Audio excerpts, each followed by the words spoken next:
ನಮ್ಮ ಸಂಸ್ಥೆಯ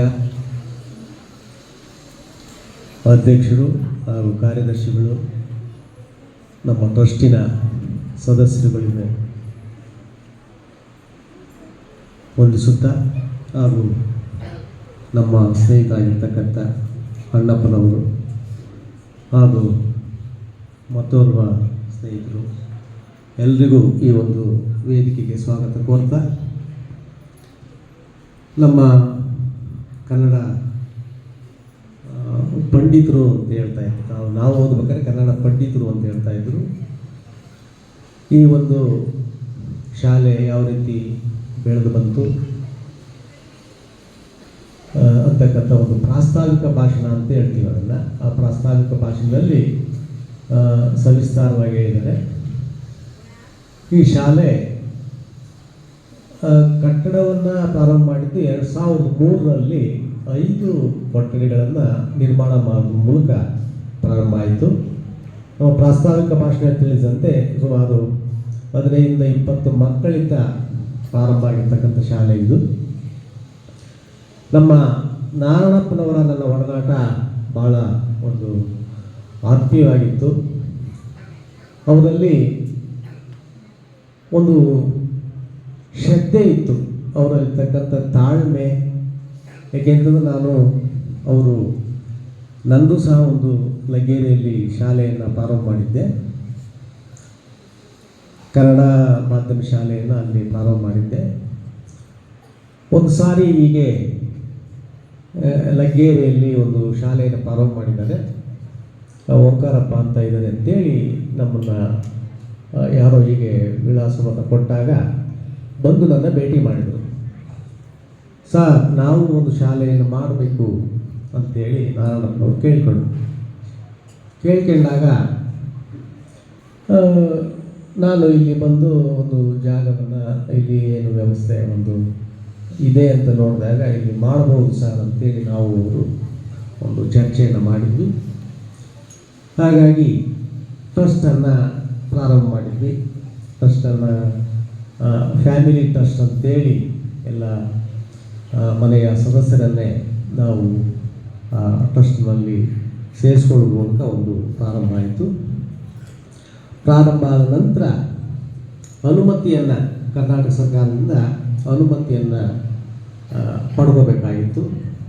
ಆ ಸಮಯದಲ್ಲಿ ಅವರು ಭಾಳ ಒಂದು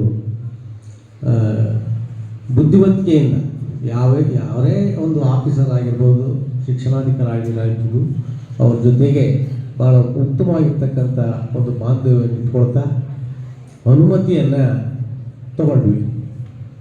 1ರಿಂದ 4ನೇ ತರಗತಿಯವರೆಗೂ ಅನುಮತಿಯನ್ನು ತಗೊಂಡ್ವಿ. ನಂತರ 5, 6, 7ನೇ ತರಗತಿಯನ್ನು ಅನುಮತಿಯನ್ನು ತಗೊಂಡ್ವಿ. ನಂತರ 8, 9, 10ನೇ ತರಗತಿಯನ್ನು ತೆಗೆದುಕೊಂಡೊಂದಿಗೆ ಈ ಒಂದು ಮಟ್ಟಕ್ಕೆ ಶಾಲೆ ಪ್ರಾರಂಭ ಆಯಿತು.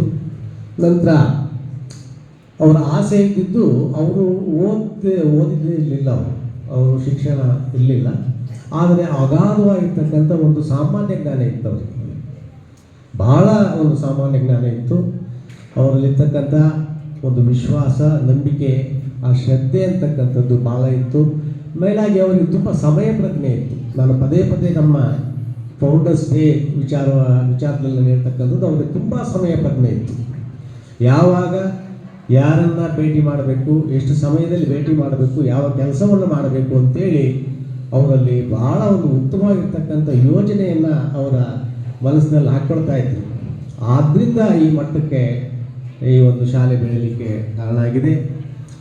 ಅವರ ಮಾರ್ಗದರ್ಶನ, ನೀವು ಹೇಳಿದಂಗೆ ಅವರು ಏನು ಆ ಒಂದು ತತ್ವವನ್ನು ನಂಬಿದ್ರು, ಆ ಶ್ರದ್ಧೆ, ಸಮಯ ಪ್ರಜ್ಞೆ ನಂಬಿದ್ರು, ಅಂಥ ಒಂದು ನಂಬಿಕೆಯನ್ನು, ಅಂಥ ಒಂದು ವಿಶ್ವಾಸವನ್ನು ನಾವು ಸಹ ನಮ್ಮ ಜೀವನದಲ್ಲಿ ಅಳವಡಿಸ್ಕೊಂಡ್ರೆ ನಿಜಕ್ಕೂ ನಾವು ಉತ್ತಮ ಮಾರ್ಗದಲ್ಲಿ ನಡಿಬಹುದು ಅಂತೇಳಿ ನಾನು ಈ ಒಂದು ಸಂದರ್ಭದಲ್ಲಿ ಹೇಳ್ತಾ, ಈಗ ನಮ್ಮ ಪ್ರಾಸ್ತಾವಿಕ ಭಾಷಣದಲ್ಲಿ ನಮ್ಮ ಕನ್ನಡ ಮಾಸ್ಟರು ಎಲ್ಲ ವಿಚಾರವಾಗಿ ಹೇಳಿದ್ದಾರೆ. ಹಾಗಾಗಿ ನಾನು ಹೆಚ್ಚು ಏನು ಹೇಳಲಿಕ್ಕೆ ಬಯಸಲ್ಲ. ಎಲ್ರಿಗೂ, ನೀವೆಲ್ಲರೂ ಸಹ ಆ ಫೌಂಡರ್ಸ್ ಹಾಕಿಕೊಡ್ತಕ್ಕಂಥ ಮಾರ್ಗದರ್ಶನದಲ್ಲಿ ಏನು ಇವತ್ತು ಈ ಮಟ್ಟಕ್ಕೆ ಒಂದು ಏನು ಪಿಲ್ಲರ್ ಹಾಕಿ ಕೊಟ್ಟೋದ್ರೋ ಆ ಪಿಲ್ಲರನ್ನು ಉಳಿಸ್ಕೊಳ್ತಾ ಅವರ ತತ್ವ, ಅವರ ಜ್ಞಾನವನ್ನು, ಅವರ ಮಾರ್ಗದರ್ಶನವನ್ನು ನಾವೆಲ್ಲ ನಮ್ಮ ಜೀವನದಲ್ಲಿ ಅಳವಡಿಸ್ಕೊಳ್ತಾ ನಾವು ಮುಂದೆ ನಡಿಬೇಕು ಅಂತೇಳಿ ಈ ಒಂದು ಸಂದರ್ಭದಲ್ಲಿ ಹೇಳ್ತಾ, ಈ ಒಂದು ಮಾತಾಡಲಿಕ್ಕೆ ಅವಕಾಶ ಕೊಟ್ಟಂಥ ನಮ್ಮ ಎಲ್ಲ ಟ್ರಸ್ಟಿನ ಸದಸ್ಯರಿಗೆ ವಂದಿಸುತ್ತಾ, ಎಲ್ಲ ಶಿಕ್ಷಕರಿಗೆ ವಂದಿಸುತ್ತಾ, ವೇದಿಕೆಯ ಎಡಭಾಗದಲ್ಲಿರ್ತಕ್ಕಂಥ ಎಲ್ಲ ನಮ್ಮ ಸ್ನೇಹಿತರು, ಪೋಷಕರು ಬಂದಿದ್ದಾರೆ, ಅವರಿಗೂ ಸಹ ವಂದಿಸುತ್ತಾ ಈ ಒಂದು ಮಾತನ್ನು ಮುಗಿಸ್ತಾ ಇದ್ದೇನೆ. ಜೈ ಹಿಂದ್, ಜೈ ಕರ್ನಾಟಕ.